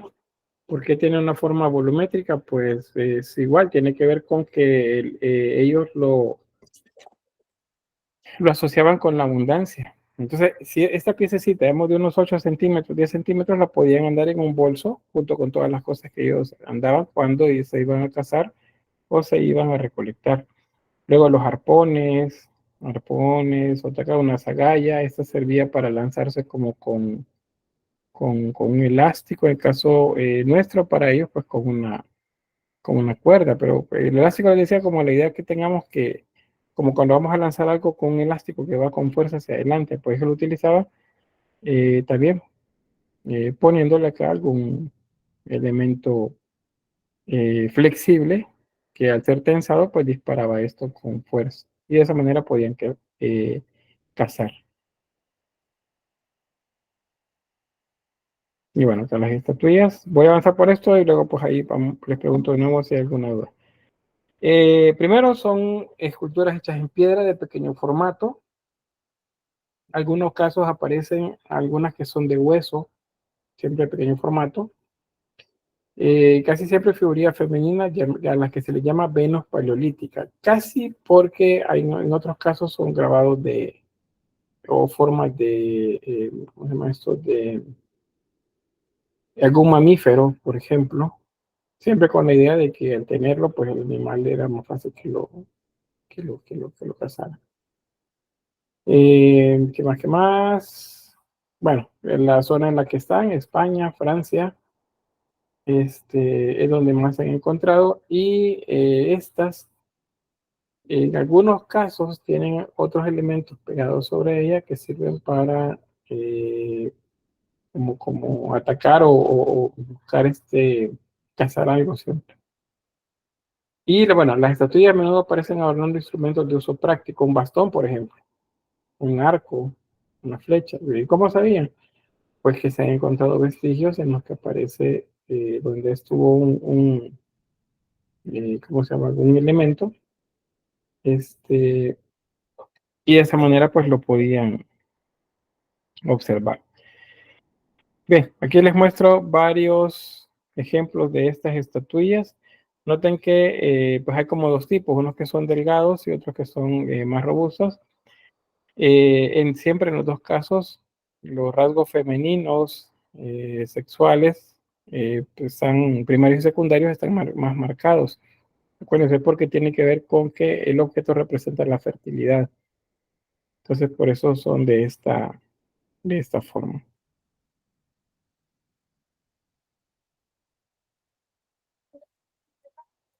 ¿Ven?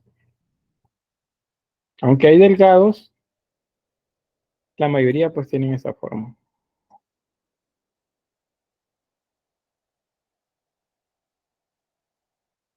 Como que esa parte era la más divina, se puede decir que ellos consideraban, por eso lo representaba más volumétrico.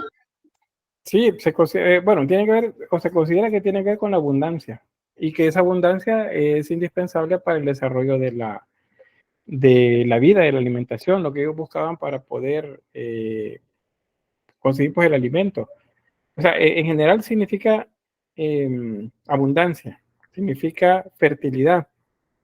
En el caso de la mujer tiene que ver con esos atributos aplicados a ella, especialmente como la dadora de vida.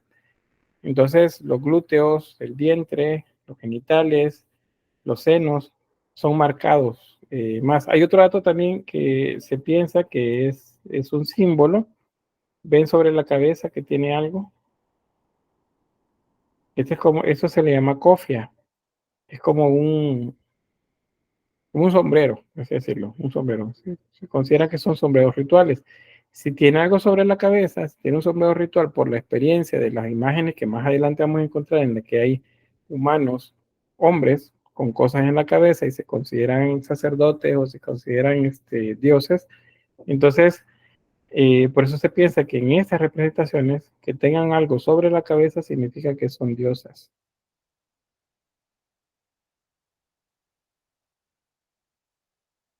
Ahí está. Bien, ¿preguntas?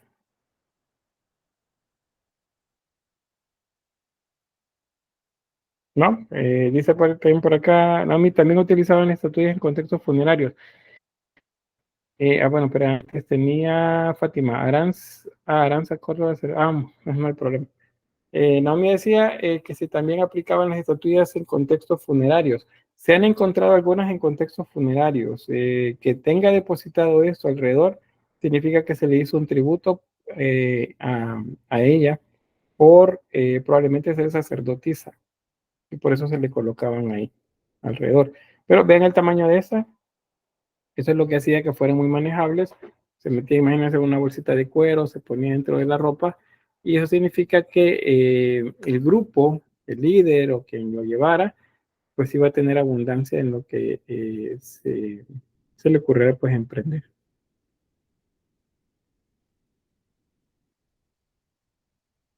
Ya, ¿preguntas?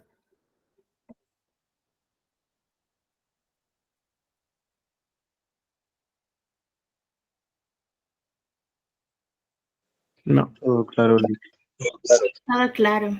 Vale, pues ya avanzamos. Bien, hay una representación así como más realista de cómo es que está la representación de esta, la anterior, que ver, es esta de acá, de esta. Entonces, la representación es esta de acá. Y está amarrada porque la tiene empresa. No, tiene marcados como con lazo su cuerpo, y eso es lo que se ve en la representación que tenemos por acá. Ahí. Luego tenemos otra representación acá igual, vean, los senos, los glúteos, caderas, vientre, todo eso se marca bastante. Como símbolo siempre de fertilidad. Hay un dato también con esto. Vamos a ver por acá. Vean esta. ¿Qué me podrían decir de esta imagen? Que está embarazada. Está embarazada, muy bien. ¿Qué más?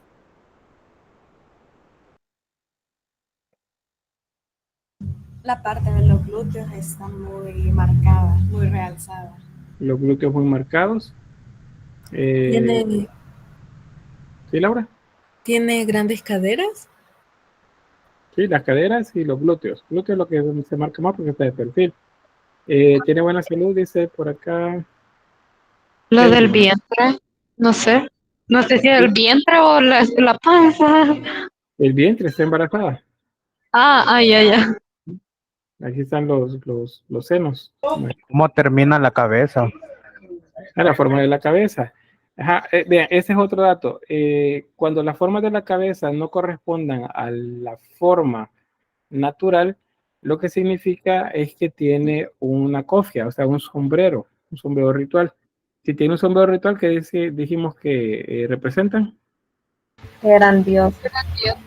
Diosa o sacerdotisas, cualquiera de los dos. En este caso, acuérdense, como la figura es femenina, la figura que aparece femenina, entonces es femenina la idea, pues. O sea, no vamos a decir, no es un sacerdote, no, es femenino el objeto que estamos viendo acá.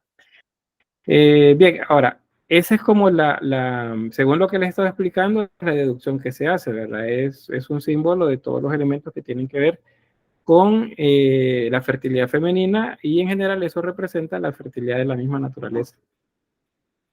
Ahora bien, hay antropólogos que dicen que para esta época, dado que todavía no aparecía un pensamiento abstracto tan complejo, y que los seres humanos, bueno, ustedes lo leyeron ya, alguien me mencionó algo de eso en los capítulos que les di por leer del libro de Arnold Hauser, dice que ellos lo que eran capaces es de representar las cosas tal cual como las veían. Entonces hay otro grupo de arqueólogos, historiadores, dicen, no, es una representación de la figura femenina que ellos veían, que lo que observaban. Ellos no se inventaban ni sobredimensionaban nada, sino que hacían lo que veían. Y ellos dicen, bueno, y les tengo pruebas de eso. Yo, ¿cómo hay pruebas de eso? Resulta que en África hay figuras o cuerpos femeninos que tienen mucha similitud con esos rasgos. En este caso son mujeres delgadas, pero si ustedes se fijan, tienen básicamente la misma construcción. A este tipo de cuerpos femeninos se le llama esteatopigia. Y bueno, en la actualidad, de hecho, hay mujeres que tienen caderas muy anchas, glúteos, digamos, más grandes de la norma, senos igual, y cuando están embarazadas, pues todas las partes mencionadas, pues se dimensionan también mucho más. Entonces, hay algunos arqueólogos, no antropólogos, perdón, no arqueólogos, antropólogos, que piensan que básicamente es una representación de lo que observaban, no tanto un símbolo. Pero pues ahí está el debate. Hay otros que dicen que sí, que es a pesar que estos ejemplos se pueden observar, básicamente son símbolos, dicen ellos, que nos remiten a la idea de la fertilidad a través pues, del proceso de embarazo y de nacimiento que ellos observaban en las mujeres, que también lo veían en las hembras de los animales, y que con el tiempo pues fueron dando la idea de eso, de la mujer como dadora de vida, y representa una representación de la divinidad o de los aspectos divinos de la naturaleza. ¿Preguntas? ¿Comentarios?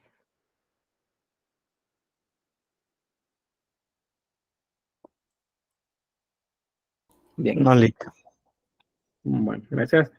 Esa es una de las que se consideran de las más hermosas y de las más complejas también de estas estatuillas paleolíticas. Esta se llama, o se le llama la Venus de Willendorf.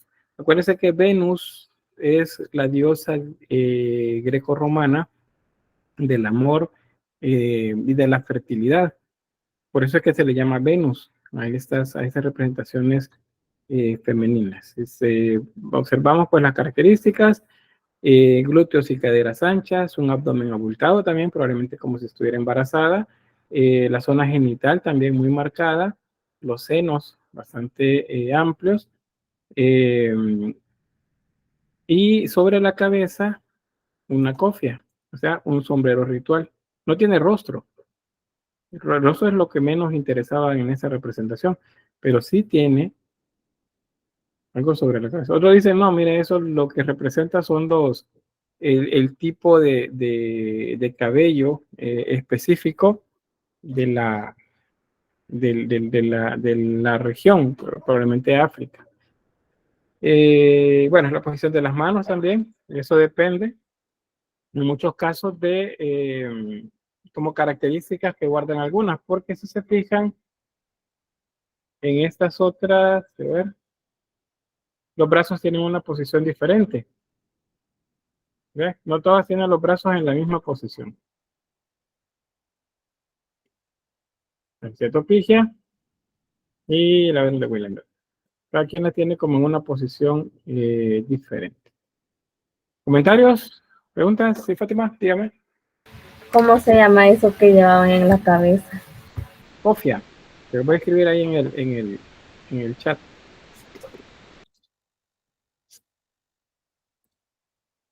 Es un sombrero ritual.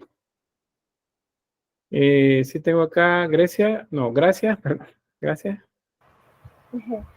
Le quería preguntar si en ese momento ya se consideraban el concepto de estereotipos, como representaban mucho a las mujeres en ese tipo de cuerpos.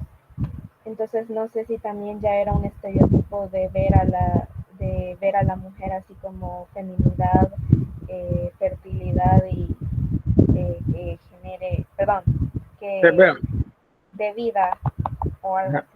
tal vez como estereotipo no, pero simbólicamente son los valores que se le asocian a la figura femenina de este momento. O sea, con los vestigios que se encuentran de este momento en sí mismos es un poco complicado dar esa explicación. Lo que sucede es que las culturas que siguieron después, que guardan relación con las imágenes que observamos acá y que sí dejaron vestigios escritos, hacen esa asociación. Entonces, como yendo hacia atrás en las explicaciones, los tanto antropólogos, arqueólogos, historiadores, hacen esa deducción acerca de esta figura. Entonces, esta figura entonces es una representación de de la fertilidad. No tanto como estereotipo, sino como una representación de los aspectos divinos que ellos consideraban de la vida. Damaris. Con respecto a lo que dijo mi compañera, yo siento que está equivocada, porque, o sea, ella lo ve como de una forma feminista, diciendo que tal vez los hombres lo representaban como de una forma estereotipando a la mujer, no. Ellos tenían su forma de ver a la mujer o a esta figura como una diosa para ya sea la fertilidad o todo lo que ellos creían. O sea, estoy contra hasta cierto punto de lo que ella dijo. Quizá por eso decía yo que no como un estereotipo, pues eso es mucho más adelante, pero como símbolo de la fertilidad, sí se asocia ya en este punto, porque les decía, la explicación viene más adelante, de las culturas más recientes. A partir de la lectura de esas representaciones, se hace ese estudio hacia atrás en el tiempo y al observar las imágenes resulta que coinciden los símbolos de las culturas que dejaron vestigios escritos con estas que sí lo hacían. No es así como que la idea es que era como el estereotipo del momento, eso no era así. De hecho, pero les decía, algunos antropólogos con las imágenes que les mostraba antes de la estetopigía, dicen, no, es que seguramente lo veían, por eso lo representaron así. A partir de eso diríamos que había entonces esta forma física en algunas mujeres. Pues probablemente había de ambas. Y en ambos casos siempre se refería a la idea de la fertilidad. Bien, si no hay preguntas o participaciones, paso a la siguiente. Acá. Y eso se refiere a la pintura. ¿No hay preguntas acá con la escultura? Acuérdense que en escultura las técnicas son el grabado, el relieve, las estatuillas, que son estas que estamos viendo, y el arte mobiliario en general. El arte mobiliario puede ser relieve, puede ser grabado, puede ser una estatuilla, porque se llevaban de un lugar a otro. Mobiliar simplemente significa que yo podía llevarlo de un lugar a otro. En el caso de las estatuillas femeninas, pues eran pequeñas.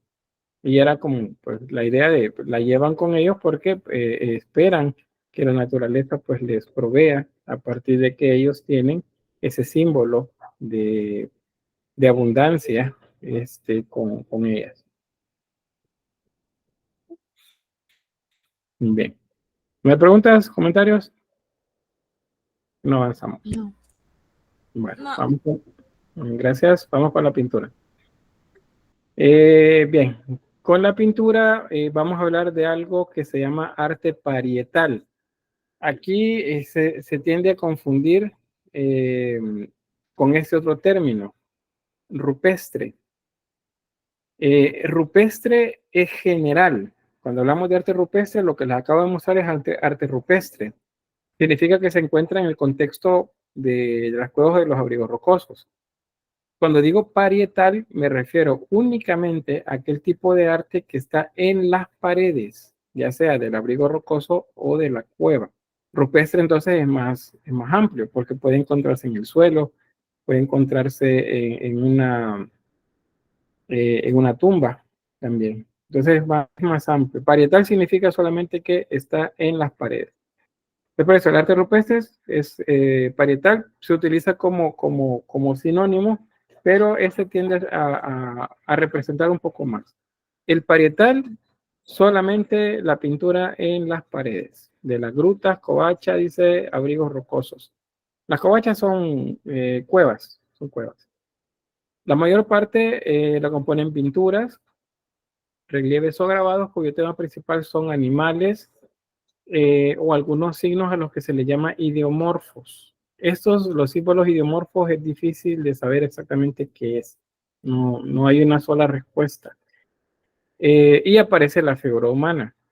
Pero la figura humana aparece ya en el momento de transición hacia el neolítico. En ese momento aparece. Antes, no, es casi que les diga, miren, el arte parietal del periodo paleolítico es en un 99% animalístico. O sea, no hay figura humana. Y yo digo, pero ¿por qué no hay? ¿Alguien tiene una idea de por qué no hay en ese periodo figura humana? Y si hay figuras de bisontes, cabras, bueno, reses en general, osos, caballos. Dígame, Fátima.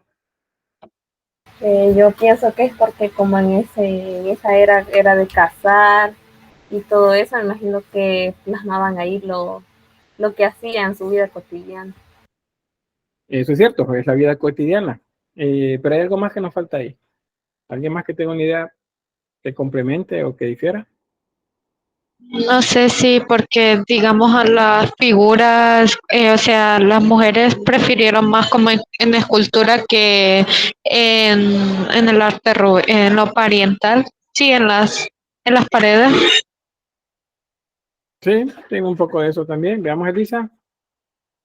Y Porque luego, se Gabriel. siendo más conscientes de su presencia, por así decirlo, de su existencia. Espera, perdón, ¿cómo fue? Que antes, en el periodo paleolítico, no eran tan conscientes de su existencia, de su presencia, entonces le daban más protagonismo a la caza y a los animales. Eso pienso yo. Sí, está bien, está razonable. Veamos, Gabriel. Sí, eso mismo iba a comentar de que quizás no había tan en sí un concepto del yo.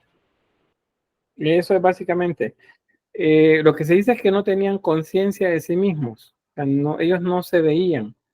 O sea, ellos eran los que actuaban frente al entorno. Ellos cazaban, ellos recolectaban, pescaban, y eran los quienes desarrollaban los rituales en abrigos rocosos o cuevas con las imágenes, ¿verdad? Pero ellos no se veían en ese entorno. Veían a todo lo demás, pero ellos no se veían parte de eso. Por eso se piensa que es más adelante en el tiempo cuando aparece la imaginación, el pensamiento y la percepción de sí mismos como parte de ese todo que observaban, como parte de la naturaleza, porque no hay. Y cuando lo hacen, cuando llegan a aparecer ahí en el Neolítico, resulta que no lo hacen de manera naturalista, sino que lo hacen de manera esquemática. Eso también nos dice que el tipo de pensamiento de ese momento es más abstracto y más geométrico, más simbólico. En ese momento es bien naturalista. Entonces, por eso es fácil diferenciar el arte paleolítico del neolítico. El neolítico no lo hemos visto aún, pero el paleolítico es básicamente animales, salvo las estatuillas o los relieves de figura femenina, todo lo demás son animales. Entonces, por eso es que se piensa que la figura humana era muy importante, femenina, era muy importante, porque sí la observaban y la asociaban a la fertilidad. Bien, vamos a algunos acá, siempre ideas sobre las técnicas de elaboración. Pues los tipos de dibujo que hacían a nivel técnico era ya sea solo dibujo con pintura o ¿cómo se llama esto? Con madera quemada, lo que llamamos tizones nosotros, eh, grabados, o sea, con algún buril o con una piedra se raspaba hasta generarle la forma grabada y luego se pintaba también. O las estatuillas o relieves también que se han encontrado. Pero principalmente van a ser animales los que vemos por acá. Los temas, pues la animalística, como les mencionaba, sobre todo, bueno, que eso depende de la zona, pero digamos que como una media en Europa es toros, bisontes, caballos, y también ciervos, osos, cabras, es lo que más se retrata, de diferentes tamaños, diferentes colores, muchos de ellos, por cierto, con un naturalismo bastante importante. Y bueno, ¿cómo lo lograban hacer así? Es que ellos observaban bastante, tenían una capacidad de observación bastante grande que eh, no se igualaba, pues, para la época. Otra temática de este momento son los llamados signos enigmáticos, los que se les denomina ideomorfos. Algunos sí son signos que pueden entenderse un poquito más rápido, especialmente las manos o los órganos sexuales, tanto masculinos como femeninos.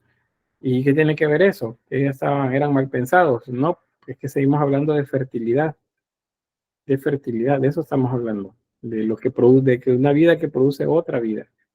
Eso es lo que se refiere a a las representaciones de órganos sexuales masculinos y femeninos. Y los abstractos, esos que difícilmente se entienden, que se denominan ideomorfos. En la medida que nos acercamos al neolítico, a la siguiente etapa, esos signos se van a hacer cada vez más presentes. El estilo, pues el color es el que determina la volumetría en muchos casos. El estilo es muy naturalista. Sin embargo, no se considera que hay escenas, no hay descripciones de escenas, sino que las imágenes están separadas de un contexto. Entonces solo vemos a los bisontes, caballos, a veces vemos que va como uno grande y tres pequeños alrededor. Y dice, bueno, va una hembra, por ejemplo, con sus crías. No, es el mismo caballo, pueden ser diferentes caballos hechos en diferentes épocas, y eso es lo que hace que no tengan la misma apariencia o el mismo tamaño. Fueron hechos en momentos diferentes, y aparte, ¿qué más lo comprueba? Que están unos encima de otros. Es como que estaba uno pintado, el siguiente año necesitaban pintar otro y simplemente lo pintaron encima del que ya estaba. Entonces, al final, bueno, en nuestra época contemporánea se encuentran estas cuevas o abrigos rocosos y toman la fotografía, entonces se ve una escena completa. Pero esa escena pudieron haber pasado 1000 años, 2000 años o más, en la que se fueron agregando y agregando más imágenes en ese lugar. Entonces, por eso dice que estamos observando con el arte parietal un arte descriptivo, pero no es narrativo, o sea, no nos está narrando una escena. Eso es algo más complejo que va a aparecer hasta el Neolítico. ¿Preguntas? ¿O algún comentario? ¿Vieron? Cuando dijo lo de que pintaban sobre los mismos caballos, también se podría representar que mostraba si algo ha cambiado en la manada que pasaba por ahí todos los años. También. Pero eso lo podemos leer nosotros. Para ellos, pues los estudios que se han hecho no indican que ellos estaban haciendo un registro de diferencia. O sea, para ellos era lo más inmediato. Si algo se hizo 100 años después y era una manada de caballos y ahora eran más grandes, pues no lo notaban ellos comparado con observando lo que estaba ahí. Porque la representación la pudieron haber hecho más pequeña que la que estaba antes. Entonces, lo podemos leer nosotros, pero de ellos no se piensa que era algo que hacían. Bien, quiero ver. Bueno, sobre lo que preguntaba Edwin que puso por acá para recordar las zonas de caza. Esa es también una explicación.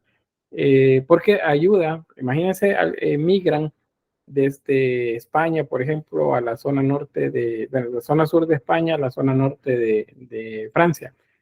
Probablemente las especies de animales eran diferentes. Entonces, observar lo que ahí estaba les permitía entender qué animales eran los que podían encontrar. ¿Sí, María Concepción? O sea que ya en el periodo neolítico, o sea, ahí ya se va a ver que las pinturas eran más narrativas que descriptivas. En el paleolítico, sí. ¿Por qué? porque aparecen escenas en las que se pueden leer como secuencias de algo que puede estar sucediendo. Por ejemplo, una cacería. Seres humanos corriendo, unos con lanza, otros tirando flechas, otros animales más adelante en la misma escena, que el animal ya está atravesado por flechas. Entonces, eso nos está dando una narración, nos está diciendo cómo se desarrollaba una escena de caza.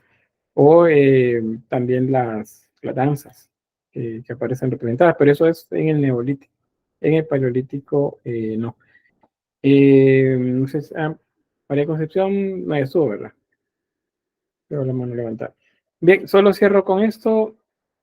Los colores que usaban, pues, no era tampoco una paleta bastante amplia de colores, eran limitados, rojos, marrones, ocres, y lo obtenían de pulverizar pigmentos minerales y agregarles un aglutinante que podría ser savia de las plantas, sangre, o podría ser agua también como para diluir, hacer la pasta y con eso pintar. Podía ser también carbón, o la resina, como dice aquí, o grasa de los animales también, para hacer la pasta de color.